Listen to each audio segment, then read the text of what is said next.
Imagine stepping onto a force plate, in a biomechanics lab, and finding out that the secret to swinging a golf club 120 miles per hour isn't actually about how fast you can accelerate. Right. It's actually about how violently you can hit the brakes. Exactly. I mean, we are all conditioned to think that maximum power in sports requires brute force, like you are chopping wood, right? Oh, absolutely. You tense every muscle, grip the club like a baseball bat, and just, heave your entire body at the golf ball. But if you have ever tried that on a tee box, you already know the result. You just end up hitting this weak slice, like 50 yards into the right trees. Yeah, while the tour pro right next to you with that silky, smooth, effortless-looking swing just launches it 320 yards down the middle. It's maddening. It is the absolute definition of a kinetic illusion, honestly. Mhm. I mean, what looked like a relaxed, effortless motion to the naked eye is, underneath the surface, this hyper-efficient, highly organized chain reaction of forces. So they aren't just stronger than us. Not necessarily, no. Elite players just understand how to organize their body to let physics do the heavy lifting. Well, welcome to part 8 of this 10-part deep dive series exploring the science of golf biomechanics, kinematics, and ground reaction forces. I'm glad to be here for this one. Our mission today is to uncover those invisible forces that make elite swings so powerful. And if you are listening to this, whether you are a beginner desperately trying to break 100 or, an advanced player trying to reach scratch, we are going to show you how to apply these scientific principles. Yeah, we really want you to stop leaking energy and start unlocking that serious consistency and distance. We have an incredible stack of premium sources for today's deep dive.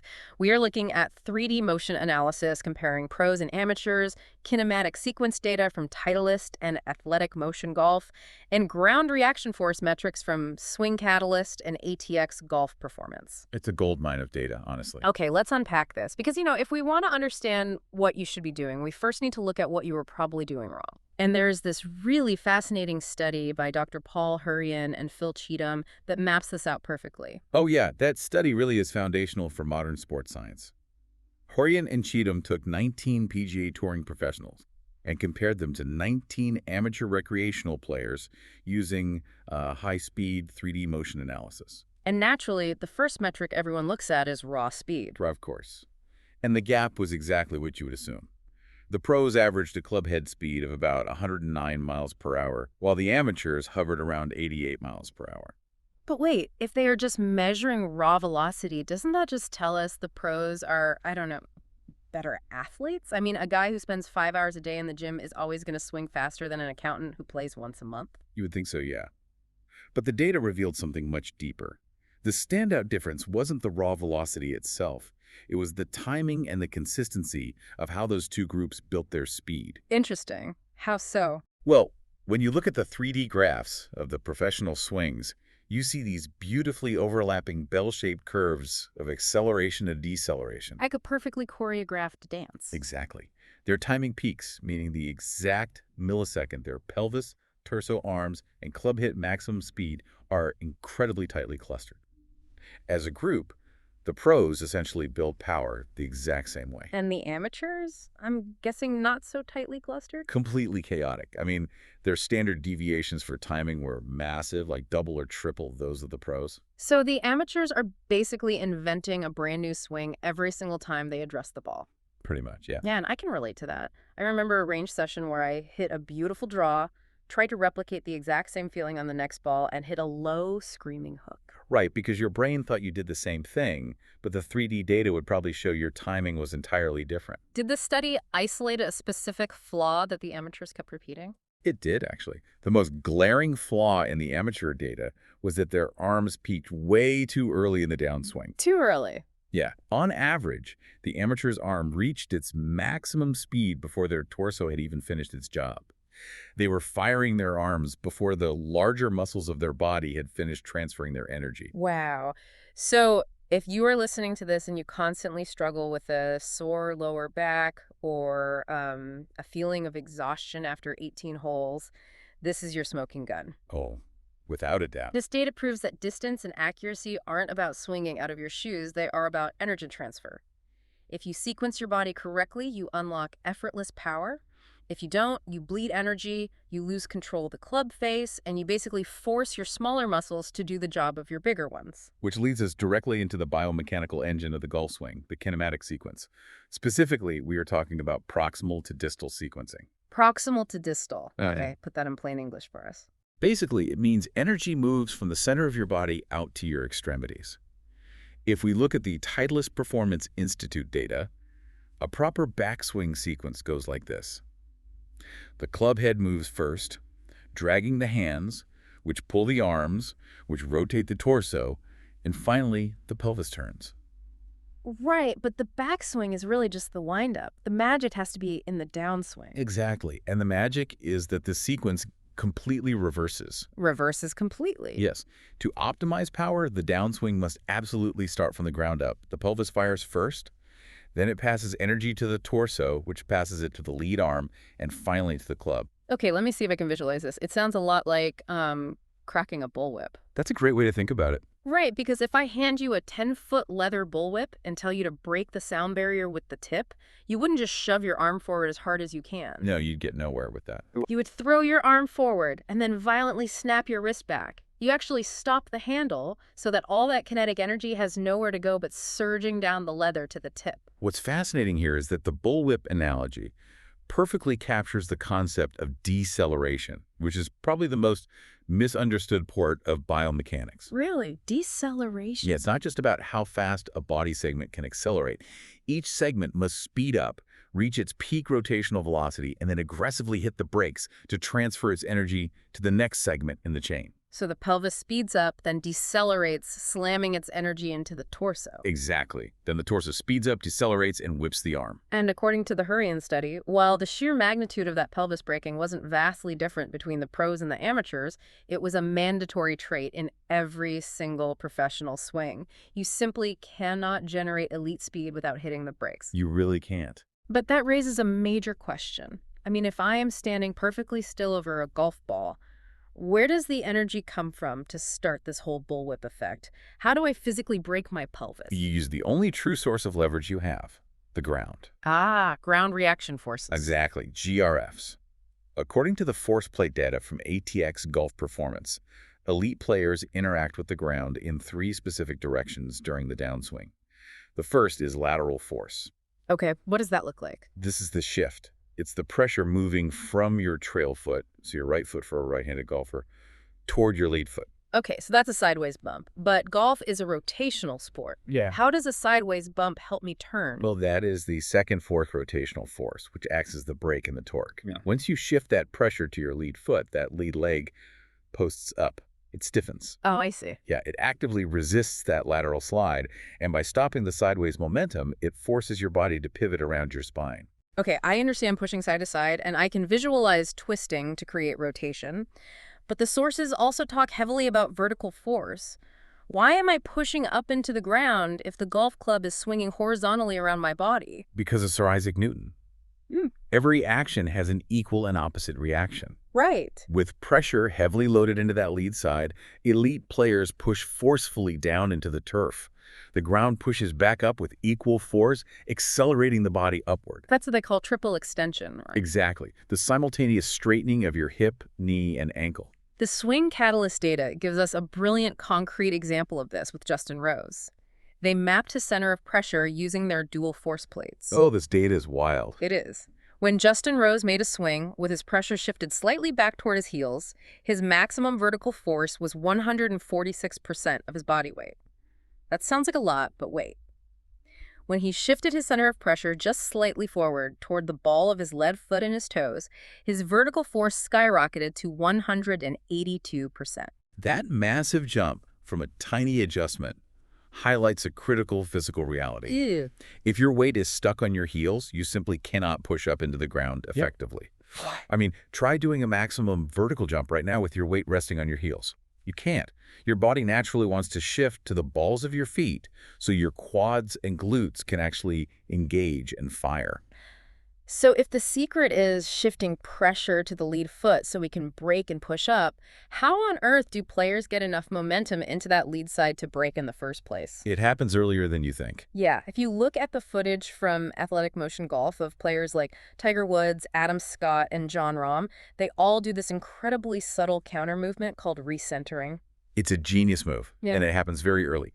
In the backswing, right around the time the club shaft is parallel to the ground, these elite players shift a tiny amount of mass into their trail leg. Like how much? We are talking less than the width of a golf ball. But here is the secret. They don't stay there. As the club continues going back and points toward the target at the top of the swing, they recenter their pelvis back to the middle. Wait, they are literally moving their lower body forward while their upper body and the club are still rotating backward. Exactly. It creates a dynamic stretch. Right. But notice what they do with their spine while they do this. They maintain the angle of their back, tilted slightly away from the target, and only shift the pelvis forward. So they aren't lunging.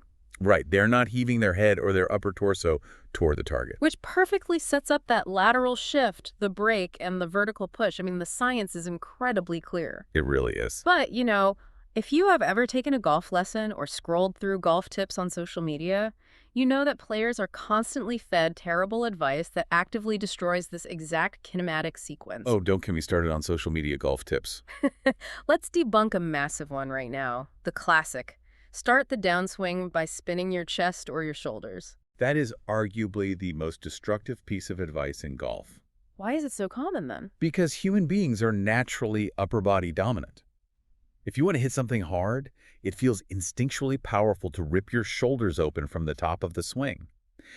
But spinning your upper body early is what biomechanists call a massive steepener. I want to break down exactly why that is a steepener, because that term gets thrown around a lot. Sure. When you spin your shoulders immediately from the top, your right shoulder, thrusts outward toward the ball and dips down.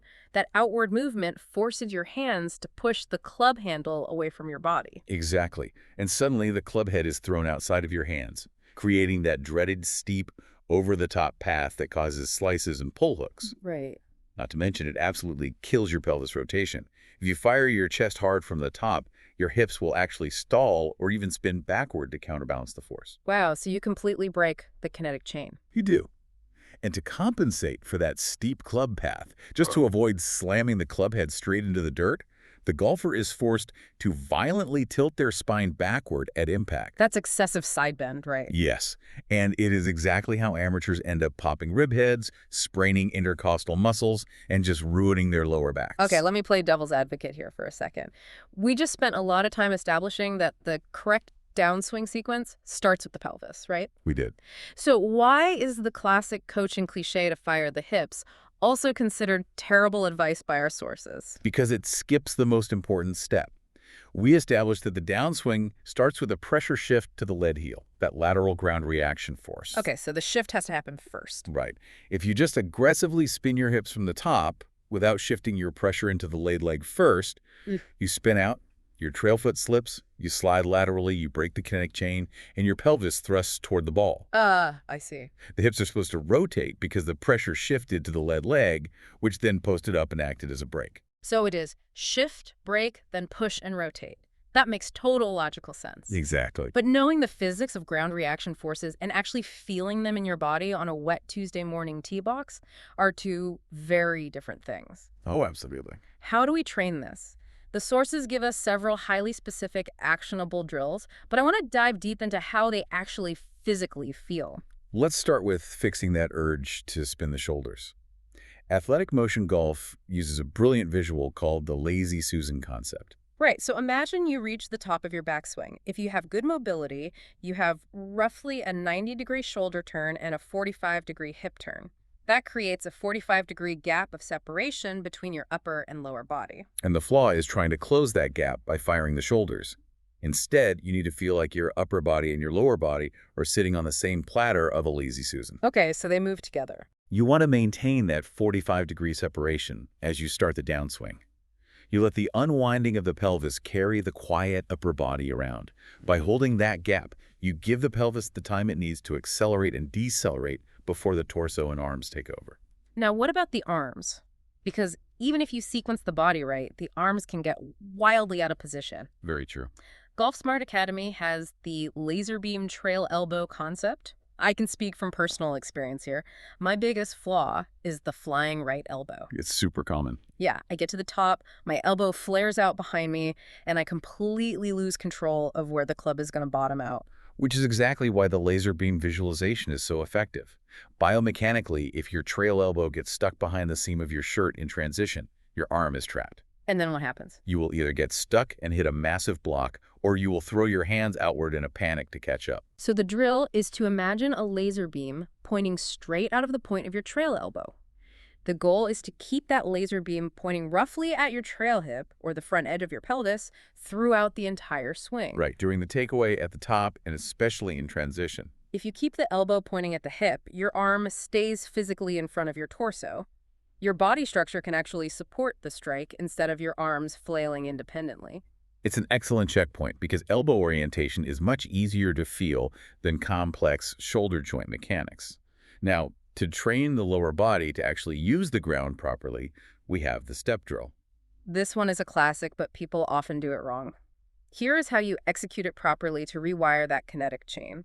Grab a mid-iron and take your normal setup. As you start to take the club back, physically lift your lead foot completely off the ground. Yep. Now, here's the crucial part. Before the club ever reaches the top of the backswing, you must plant that lead foot back down into the turf, aggressively stepping toward the target. It forces the sequence. I mean, you cannot physically swing your arms down with any power if your front foot is hovering in the air. Right. By stepping early, you force your body to complete the lateral pressure shift before the arms can even begin their descent. Your foot has to land and accept your body weight to create the break, which then allows the energy to travel up to your hands. Finally, we have to talk about space. We briefly mentioned the pelvis thrusting toward the ball earlier. In the golf world, this is affectionately called goat humping, or early extension. It's a killer. And the sources point to current world #1 Scotty Scheffler as the ultimate example of how to avoid this. Early extension is really a spatial problem. If your pelvis moves 2 inches toward the golf ball during the downswing, your body is now occupying the physical space where your hands and the club handle need to pass through. Right, so to avoid hitting your own thighs with your hands, your brain subconsciously forces you to stand up out of your posture, raise the handle, and violently flip your wrists to reach the ball. It is a recipe for wild inconsistency. But Scheffler does the exact opposite. He pushes his lower body away from the target line on the downswing. He is creating a massive empty pocket of air right in front of his trail thigh. Exactly. To train this, Kinetic Gray Golf suggests the pen drill. You take a pen, or a long wooden tee, and stick it into the little hole at the butt end of your golf club's grip. You take your setup posture and visually note exactly how far that pen is pointing from your belt buckle. Then you make slow motion practice downswings. Your only goal is to deliberately move your backside, your glutes, away from the tip of that pen as you simulate coming into impact. You are actively training your brain to push your hips back, deepen the flexion in your hip joints, and lower your chest. And by doing this, you maintain your spine angle and keep that physical space completely clear so your arms can drop down into the slot and fly freely through impact with heavy compression. It's a game changer. We have covered a massive amount of ground today. The physics, the 3D data, the professional examples, and the physical drills. If we synthesize this entire journey of a perfect swing, chronologically, based on all these sources, it follows a very clear, unbroken chain of events. It really does. First, you shift slightly to the trail side early in the backswing, but you maintain your spine angle and recenter the pelvis back to the middle before the downswing even begins. Then you initiate the downswing. Not by spinning your shoulders and not by blindly firing your hips, but by shifting your pressure laterally into your lead heel. You slide, you sink into the ground, and you prepare to push. Next, you post up that lead leg. You use your glutes and quads to break that lateral motion, transferring that sideways momentum into rotational torque and a massive vertical press into the turf. Which kicks off the distal sequence. You hold the separation between your shoulders and hips, letting the energy whip upward through the body, pelvis, thorax, arm, club. Each segment accelerating, then hitting the brakes to pass the speed up the chain.